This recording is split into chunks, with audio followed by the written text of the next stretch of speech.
పిత పుత్ర పవిత్రాత్మ నామమున ఆమేన్. ప్రభు మీతో ఉండునుగాక, మీ ఆత్మతోనూ ఉండునుగాక.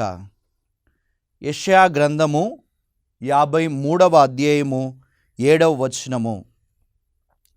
దౌర్జన్యమునకు గురి అయినను అతడు వినయముతో సహించెను, పల్లెత్తు మాట అనడయ్యెను. అతడు వ్యధస్థానమునకు కొనిపోబడు గొర్రె పిల్లవలే, ఉన్ని కత్తిరింపబడు గొర్రె పిల్లవలే మౌనంగా ఉండెనే కానీ నోరు తెరువలేదు. ఇది ప్రభు వాక్కు. సర్వేశ్వరునికి వందనములు.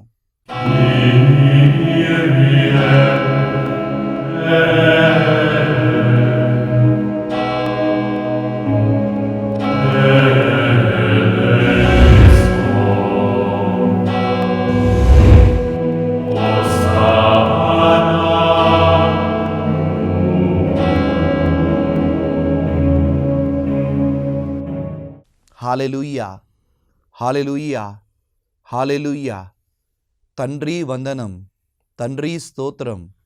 యేసువా వందనం, యేసువా స్తోత్రం. ఆత్మదేవా వందనం, ఆత్మదేవా స్తోత్రం. హల్లెలూయా, హల్లెలూయా, హల్లెలూయా. క్రీస్తునందు ప్రియ సోదరి సోదరులారా, దివ్యవాణి వీక్షిస్తున్న వీక్షకులారా, ప్రేక్షకులారా, మీ అందరికీ క్రీస్తు సందేశం అనే ఆధ్యాత్మిక కార్యక్రమంకు స్వాగతం, సుస్వాగతం. ఈరోజు మనం ధ్యానించే అంశం మౌనంగా సహించు. చాలామందికి ఈ రోజుల్లో ఉన్న పెద్ద రోగం ఏంటంటే మౌనంగా ఉండలేకపోవడం. అన్ని విషయాలకు నోరు పెద్దది చేసి మాట్లాడడం, మాటకు మాట సమాధానం ఇవ్వడం, దెబ్బకు దెబ్బ సమాధానం ఇవ్వడం ఈ రోజులో మనం చూస్తున్నాం. కానీ శిలువ మార్గంలో శిలువనాథుడు మనకు నేర్పిస్తున్న సత్యం మౌనంగా సహించు. ఇప్పుడే వాక్యం చదువుకున్నాం. యెషయా గ్రంథము 53వ అధ్యాయము 7వ వచనము. దౌర్జన్యమునకు గురైనను ఆయన పల్లెత్తు మాట అనలేదు. నిజమే, పిలాతు ముందు ఆయన దౌర్జన్యమునకు గురయ్యాడు. చెయ్యని పాపానికి శిల్వ శిక్ష అని ఆయన తీర్పు విధించబడింది. ఆయన ఏమైనా మాట్లాడా? ఈ రోజులో మనం చూస్తున్నాం, చిన్న మాట నీ మీద అంటేనే నీవు పెద్దగా నోరు తెరచి చాలా బూతు మాటలు మాట్లాడతావు. భార్య భర్తలు చూడండి, విషయం చూడండి. వాళ్ళిద్దరి మధ్య చిన్న మాటే కానీ పెద్ద గొడవ. ఎందుకంటే మౌనంగా ఉండటం ఇద్దరిలో ఎవ్వరికి తెలియదు. మౌనంగా ఉన్న యేసు ప్రభువును చూసి ప్రభు మనం నేర్చుకోవాల్సిన విషయం, అన్ని విషయాలలో నోరు తెరవడం కరెక్ట్ కాదు, మౌనంగా సహించు. శిలో మార్గంలో పరిసయ్యులు నానా మాటలు అంటున్నారు, ధర్మశాస్త్ర బోధకులు నిందలు వేస్తున్నారు, అదేవిధంగా సైనికులు కొరడా దెబ్బలు కొడుతున్నారు, అవమానపు మాటలు అపహాస్యాలు జరుగుతున్నాయి, ముళ్ళ కిరీటం పెట్టి బాధించారు, ఉమ్మి వేశారు. అయినా సరే ప్రభు పల్లెత్తు మాట మాట్లాడలేదు. గొర్రెపిల్ల ఉన్ని కత్తిరించడానికి తీసుకుపోయేటప్పుడు అది అరవదంట. ఎందుకంటే తన యజమానుని నమ్ముతుంది. దాన్ని సంహరించడానికి తీసుకుపోయినప్పుడు కూడా అది అరవదు, నోరు విప్పదు. ఎందుకంటే తన యజమానిని నమ్ముతుంది. అలానే గొర్రె పిల్లవలే బలి గావించబోతున్న యేసు ప్రభు కూడా తాను కల్వరి కొండలో అరవలేదు. తండ్రి దేవుని వైపు చూస్తున్నాడు, తండ్రి దేవుని వైపు చూస్తున్నాడు, దేవుని నమ్ముతున్నాడు. ప్రియ సోదరుడా, సోదరి, నీ కుటుంబంలో కూడా భార్యాభర్తల మధ్య కష్టం వచ్చినప్పుడు అరవకు, దేవుణ్ణి నమ్ము. మౌనంగా కాసేపు నీ నోరు మూసుకున్నట్లయితే చాలా సమస్యలు పరిష్కారం అవుతాయి. మౌనం ప్రభు వైపు చూడడానికి అర్థం, దేవుని వైపు చూడడానికి అర్థం. మరి నీవు నీ కుటుంబంలో చిన్న కోరికల మధ్యలో మౌనంగా ఉంటున్నావా? చాలామంది అంటారు, ఫాదర్ మౌనంగా ఉండడం ఎలా? ఏం మాట్లాడకపోతే అందరు అంటున్నారు ఇతనికి ఏమీ చేత కాదు అని అంటున్నారు. మనుషులే అమ్మా అనేది. ఏం చెప్తుంది? ఒక పాట ఉంది తెలుగులో, మౌనంగానే ఎదగమ్మని మొక్క నీకు చెబుతుంది, ఎదిగిన కొద్దీ ఒదగమ్మని అర్థం అందులో ఉంది. అంటే ఒక మొక్కే నేర్పిస్తుంది, నువ్వు ఎదగాలంటే, నీ కుటుంబం ఎదగాలంటే నీవు కొన్ని సమయాల్లో మౌనంగా ఉండాలి. యేసయ్య మౌనంగా ఉన్నాడు కాబట్టి ఆయన ఎదుగుతున్నాడు, ప్రపంచానికి రక్షకుడిగా మారుతున్నాడు. యేసయ్య శిలో మార్గంలో ఉన్న యేసయ్య నేర్పిస్తున్న సత్యం, శ్రమల మధ్య, కష్టాల మధ్య, కొరడా దెబ్బల మధ్య, అవమానముల మధ్య, అపహాస్యముల మధ్య నీవు మౌనంగా ఉండు, కానీ యుద్ధం చేయకు. నీ జీవితంలో నీ సోదరుడో, నీ అక్కో, నీ తమ్ముడో, నీ శత్రువో ఈ నానా మాటలు అంటుండవచ్చు, కానీ మాట్లాడితే యుద్ధం. మాట్లాడకుండా ఉండి మౌనంగా ఉంటే సహనముతో నీవు వారిని గెలుస్తావు. అది శిలో మార్గంలో ఉన్న యేసయ్య మనకు నేర్పిస్తున్న సత్యం. కాబట్టి కష్టాలను మౌనంగా సహించు, శ్రమలను మౌనంగా సహించు. తండ్రి దేవునికి నీ కష్ట దుఃఖ సమస్యలను అర్పించు. తండ్రి దేవుడు నీకు విజయాన్ని వసగుతాడు. పరిశుద్ధ గ్రంథాల్లో మనం పరిశీలన చేసినట్లయితే మౌనంగా ఉన్నవాళ్ళు ఎవరు, వారి జీవితం మనకేం నేర్పిస్తుంది అని మనం గమనించుదాం. మొదటి ఉదాహరణ మోషే జీవితంలో మనం చూస్తున్నాం. మోషే చాలా సమయంలో మౌనం పాటించాడంట. ఎర్ర సముద్రం ముందు నిలబడ్డప్పుడు ప్రజలందరూ అంటున్నారు, అవో అక్కడ ఐగుప్తు దేశంలో ఉంటేనే మంచిదే కదా, ఇప్పుడు చూడు నువ్వు మమ్మల్ని బయటకు తిప్పిస్తానని చెప్పేసి తీసుకొని వచ్చావు. ముందు చూస్తే ఎర్ర సముద్రం, వెనకాల చూస్తే ఫారో సైన్యం వస్తుంది అని చెప్పేసి, ముందు నుయ్యి వెనకాల గొయ్యి అని చెప్పేసి ప్రజలందరూ కూడా మోషేని నానా మాటలు అంటున్నారు. మోషే ఏం చేస్తున్నాడు? మౌనం పాటిస్తున్నాడు. ఆ మౌనం పాటించి తండ్రి దేవుని వైపు చూసి అంటున్నాడు, భయపడకండి, యావే మీ పక్షమున పోరాడును, కదలక మెదలక ఉండండి, మౌనంగా ఉండండి, ప్రభు మీకు విజయం ఇస్తాడు అని చెప్పేసి వాళ్ళని మాటలన్నిటిని కూడా వారించి దేవుని వైపు చూస్తున్నాడు. అలా మౌనంగా తండ్రి వైపు చూసినందుకు అద్భుతం జరుగుతుంది. ప్రియ సోదరుడా, సోదరి, ముందున్న ఎర్ర సముద్రం రెండుగా విడిపోతుంది. వారి జీవితంలో గొప్ప అద్భుతం ద్వారా నడిపించబడుతున్నారు, విడుదల కలుగుతుంది. సమస్యల మధ్యలో మన మౌనం పాటించి మన కన్నులను తండ్రి వైపు తిప్పినప్పుడు ప్రతి సమస్య విడిపోతుంది. ఆ మౌనమే ఇజ్రాయేలు ప్రజలను ఎర్ర సముద్రం నుండి లోపల నుండి నడిచేలా చేసి రక్షణ వచ్చేలా చేసింది. ఇంకొక సందర్భంలో కూడా మోషే మౌనం వహిస్తున్నాడు. సంఖ్యాకాండము 12వ అధ్యాయము 1, 2, 3 వచనాలు మనం చూసినట్లయితే మోషే సొంత ఇంటి వాళ్ళే ఆయన మీద నిందలేస్తున్నారంట. ఏమని వేస్తున్నారు? నీతోనే మాట్లాడానా దేవుడు, మాతో మాట్లాడా అని చెప్పేసి సొంత చెల్లి మిరియాము, సొంత చెల్లి ఏం చేస్తుందంట అంటే ఈ మోషే మీద అపనింద వేస్తుంది. మోషే ఏం చేస్తాడు? ఒక్క మాట కూడా మాట్లాడలేదు, మౌనంగా ఉండి ప్రభు వైపు చూస్తున్నాడు. ఆ మౌనాన్ని దేవుడు చూశాడంట. దేవుడు చూసి దూషించిన చెల్లికి కుష్ఠరోగాన్ని ఇస్తున్నాడు. ఇక్కడ కూడా మనం అర్థం చేసుకోవాలి, మౌనంగా ఉండడం అంటే ప్రభు మీద నమ్మకం కలిగి ఉండడం.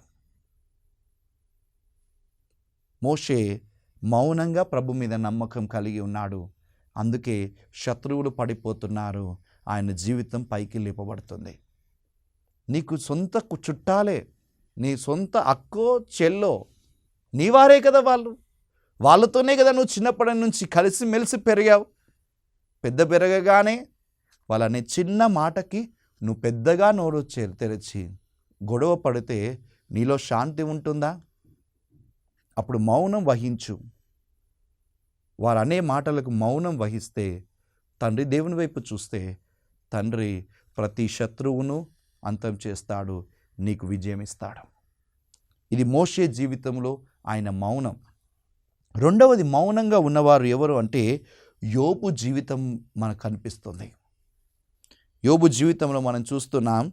యోబు గ్రంథము 1వ అధ్యాయము 2వ అధ్యాయంలో మనం చూసినట్లయితే ఏం జరుగుతుందంటే యోబుకు దగ్గరున్న వాళ్ళందరూ కూడా మరణిస్తున్నారు. కుమారులు మరణించారు, కుమార్తెలు మరణించారు, సంపదంతా ఆవిరైపోతుంది. ఇలాంటి సందర్భంలో కష్టాలలో ఒళ్ళంతా పుండ్లతో ఉన్న వాళ్ళే సొంత భార్య చీ అని చెప్పేసి, నువ్వు దేవుణ్ణి దూషించు అని చెప్పేసి వెళ్ళిపోతుంది. ఇలా వెళ్ళిపోతున్న సందర్భంలో యోబు ఏమైనా నోరు విప్పాడా? నోరు విప్పకుండా, మాట్లాడకుండా, దేవుణ్ణి దూషించకుండా, సొంత భార్యని ఏమీ అనకుండా మౌనంగా జీవించాడు.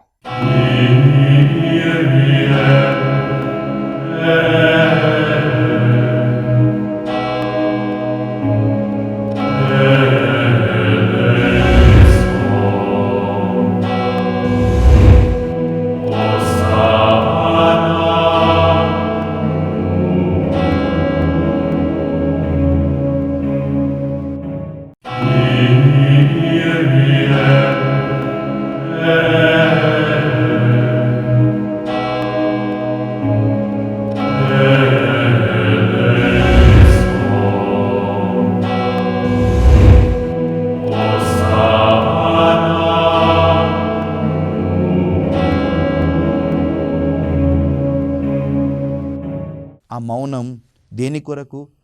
దేవుని వైపు చూస్తున్నాడు మౌనంగా. స్నేహితులు వచ్చారంట, 3 స్నేహితులు ఓదార్చుదామని వచ్చారు. ఓదార్చే వాళ్ళు ఏం చేస్తున్నారంట, వచ్చి ఈయననే నిందిస్తున్నారు. అలా నిందిస్తున్న సందర్భంలో యోబు ఏం చేస్తున్నాడు? మౌనం వహిస్తున్నాడు, దేవుని వైపు చూస్తున్నాడు. అలా మౌనం వహించి ఆయన మాట్లాడకుండా, దేవుని నిందించకుండా ఉన్నాడు. కాబట్టే యోబు గ్రంథంలో చివరి భాగంలో మనం చూస్తున్నాం, 2 ఆశీర్వాదాన్ని ఆయన పొందుకుంటున్నాడు. మౌనంగా ప్రభువు దగ్గర కూర్చున్నప్పుడు ఏం జరుగుతుందంట అంటే, నెమ్మదిగా ప్రభువును నమ్మి కూర్చున్నప్పుడు ఏం జరుగుతుందంట అంటే, నీ కుటుంబానికి 2 ఆశీర్వాదం వస్తుంది. మరి నీవు కూడా 2 ఆశీర్వాదం పొందుకోవాలంటే ప్రభు ఇచ్చే కష్టాల మధ్యలో, కష్టం వచ్చినప్పుడు ప్రభువుని నిందించకు, మౌనంగా ప్రభువుని నమ్ముము, ప్రభు నిన్ను ఎదిగింపచేస్తాడు. ఇక 3వదిగా మనం మాట్లాడుకోవాల్సింది యేసు ప్రభు యొక్క మౌనం. చూస్తున్నాం, చాలా సందర్భాల్లో యేసయ్య మౌనంగా ఉన్నాడంట. మాటలు రాక మౌనంగా లేడమ్మా. ఆ మౌనం ప్రభు వైపు చూడడం. 3 రోజుల పాటు తనతో ఉన్న ప్రజలకి ఆహారం ఇవ్వాలి, కానీ ఆయన దగ్గర ఏమీ లేదు. ఆయన దగ్గర, శిష్యుల దగ్గర ఉన్నది ఇంత 5 రొట్టెలు 2 చేపలు. ఈ 5 రొట్టెలు 2 చేపలు మౌనంగా ప్రభు వైపు చూస్తున్నాడు. అయ్యా, వీరందరికీ ఆహారం పెట్టడానికి నా దగ్గర ఏమి లేదు, కానీ ఈ మౌనంతో నీ వైపుకి ఈ 5 రొట్టెలు 2 చేపలను సమర్పిస్తున్నాను. అందరం క్యాలిక్యులేషన్ వేస్తాం. 5 రొట్టెలు 2 చేపలు దేనికి? సరిపోవు కదా అని నోరు లేస్తుంది. కానీ యేసయ్య క్యాలిక్యులేషన్ చేయలేదు, మౌనంగా ప్రభుకి అర్పించాడు. పైకి లేపిన 5 రొట్టెలు 2 చేపలే అనేక మందికి ఆహారంగా పంచబడుతున్నాయి.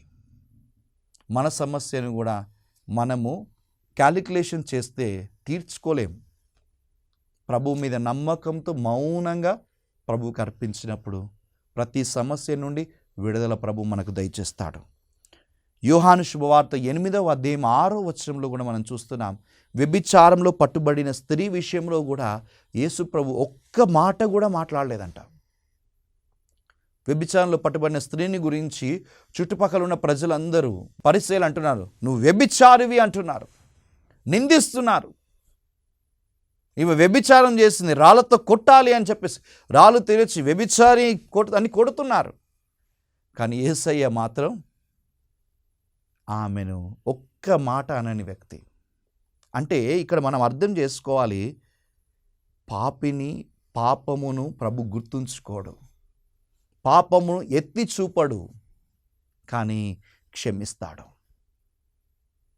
మరి మన జీవితంలో మనము మౌనంగా ఉంటున్నామా? ఇతరుల పాపాలని ఎత్తి చూపుతున్నామా? ఎఫెసీ పత్రిక 5వ అధ్యాయం 21 నుండి 30 వచనం వరకు మనం చదివితే యేసు ప్రభు మౌనంగా శ్రీసభను సహించాడు.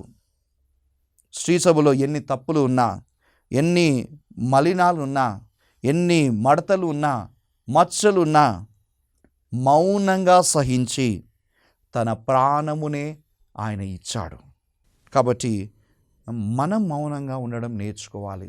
భార్యాభర్తల మధ్య ఎన్ని మచ్చలు ఉన్నా, ముడతలు ఉన్నా, ఎన్ని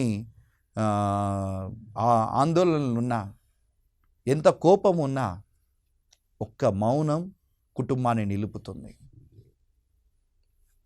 యెషయా గ్రంథం 30వ అధ్యాయం 15వ వచనంలో మనం చూస్తున్నాం, మీరు నా యొద్దకు తిరిగి వచ్చి నెమ్మదిగా ఉందురేని మీరు సురక్షితంగా మనుదురు. నన్ను నమ్మి నెమ్మదిగా ఉండుటలోనే మీ బలము ఇమిడి ఉన్నది. మౌనంగా ఎందుకు ఉండాలి ఫాదర్ అని అంటే దాని సమాధానం ఈ యెషయా గ్రంథం 30వ అధ్యాయం 15వ వచనం. దేవుని నమ్మేవాడు నెమ్మదిగా ప్రభు ముందుకు మౌనంగా ఉండాలి. గొడవల మధ్యలో, యుద్ధాల మధ్యలో, కుటుంబాల అవరోధాల మధ్యలో, సమస్యల మధ్యలో, కష్టాల మధ్యలో నీవు దేవుని నమ్మితే మౌనం పాటించు. సాతాను నమ్మితే పైకి ఎగురు, కొట్లాడు. దేవుని నమ్మాడు యేసయ్య, అందుకే శిలువ శ్రమల మధ్యలో ఆయన మౌనం పాటిస్తున్నాడు, మౌనంగా సహిస్తున్నాడు. అదేవిధంగా సామెతల గ్రంథము 10వ అధ్యాయం 19వ వచనంలో మనం చూస్తున్నాం, అతిగా ప్రేలినచో తప్పకుండా తప్పు జరుగుతుంది, మౌనం వహించువాడే వివేకి.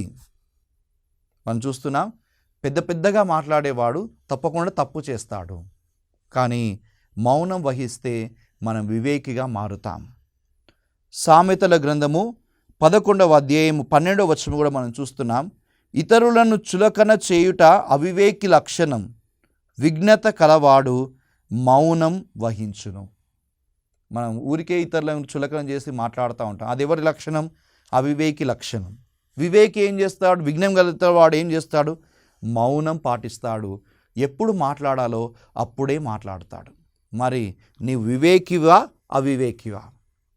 యేసు ప్రభు వివేకం గలవాడు, అందుకే తనకు అన్యాయం జరుగుతున్నా సరే తండ్రి దేవుని మీద నమ్మకంతో మౌనం పాటించాడు. ఆ మౌనమే ఆయనను సిలువ నుండి ఉత్థానంలోనికి తీసుకువెళ్ళింది. మన జీవితంలో కూడా మనము కూడా ఈ యొక్క లక్షణాన్ని నేర్చుకుందాం. ఎందుకంటే యేసు ప్రభు స్వయంగా తెలియజేశాడు మత్తాయి 11:28లో, నా నుండి నేర్చుకోరండి. సిలువ నుండి మనం నేర్చుకోవాలి. ఏం నేర్చుకోవాలి? సిలువ మార్గంలో మనం ప్రతి తపస్సు కాలంలో 40 రోజులు జపించడం కాదు. ఆ తపస్సు కాలంలో 40 రోజులు జపించే ఆ సిలువ మార్గంలో ఉన్న యేసయ్య పల్లెత్తు మాట అనలేని వ్యక్తి, మౌనం కలిగిన వ్యక్తి. ఆ మౌనాన్ని నువ్వు నేర్చుకో. కుటుంబంలో మౌనంగా ఉండు, మాటకు మాట ఇవ్వకు, యుద్ధానికి యుద్ధం దిగకు. మౌనంగా తండ్రి వైపు చూడు. తండ్రి దేవుడు నిన్ను దీవిస్తాడు, నీ మౌనాన్ని బహుకరిస్తాడు. కాసేపు మన మౌనంగా ఉండడం నేర్చుకొని మౌనంగా 2 నిమిషాలు ప్రార్థన చేద్దాం. మహోన్నతుడా, సర్వశక్తిమంతుడా, నీ పరిశుద్ధ నామమునకు వందనాలు, స్తోత్రములు తండ్రి. కుటుంబంలో సమస్యలు, జీవితంలో సమస్యలు, కష్టాలు, శ్రమలు, చాలాసార్లు ఈ శ్రమల మధ్యలో దేవుణ్ణి నిందిస్తూ ఉంటాం. కానీ ఈరోజు మీరు మాకు నేర్పిస్తున్న సత్యం, శ్రమల మధ్యలో మౌనంగా ప్రభువును నమ్ముము, మాట మాట్లాడకుము అని అంటున్నావు. నిజమే, మా నోటిని అదుపులో ఉంచే శక్తిని మాకు దయచేయండి. చిన్న సమస్యలకే పెద్దగా అరచి, గోల చేసి, యుద్ధం చేసి గెలవాలని చూస్తాం. అది కాదు ప్రభువా, నీవు మా నుండి కోరుకునేది. మౌనంగా సహించు అంటున్నావు. నీ కుమారుణ్ణి పోలి జీవించమని అంటున్నావు. ప్రభువా, నీ కుమారుడు మౌనంగా ఉండి అనేక హృదయములను మనస్సులను గెలిచాడు. ప్రభువా, మేము కూడా మా కుటుంబంలో జరిగే గొడవల మధ్య మౌనంగా ఉండే వరాన్ని మాకు దయచేయండి. మా సమస్యల మధ్య మౌనంగా నిన్ను ఆశ్రయించి కృపను దయచేయండి. ప్రభువా, నీ కృపను మమ్ము నింపండి. నీ శక్తిని మాకు దయచేయండి. నిశ్శబ్దంగా ఉండే ప్రభువా, నీ శబ్దాన్ని వినే శక్తిని మాకు దయచేయమని వేడుకొంచున్నాం. ప్రభువా, ఏ విధంగా అయితే ఏలియా నిశ్శబ్దంగా ఉన్నప్పుడు నీవు చల్లని గాలిలో ఆయనకు నీ శబ్దాన్ని వినిపించావు, అదేవిధంగా మేము కూడా మౌనంలో నిన్ను కనుగొనే కృపను మాకు దయచేయమని వేడుకొంచున్నాం. నీ ఆత్మబలమును ఆశీర్వాదమును మాకు దయచేయమని ప్రభువా, మౌనంగా ఉండి నీ నుండి వరములు పొందుకునే వరమును మాకు దయచేయమని ఈ మనవులన్నిటినీ మా రక్షకుడు మా నాథుడు యేసు అతి పరిశుద్ధ నామంలో అడిగి ప్రార్థిస్తున్నాము తండ్రి, ఆమేన్. ప్రభు మీతో ఉండునుగాక, మీ ఆత్మతోనూ ఉండునుగాక. సర్వశక్తిగల సర్వేశ్వరుడు పిత, పుత్ర, పరిశుద్ధ ఆత్మ మేము దీవించి ఆశీర్వదించి కాచి కాపాడుదురుగాక. ఆమేన్.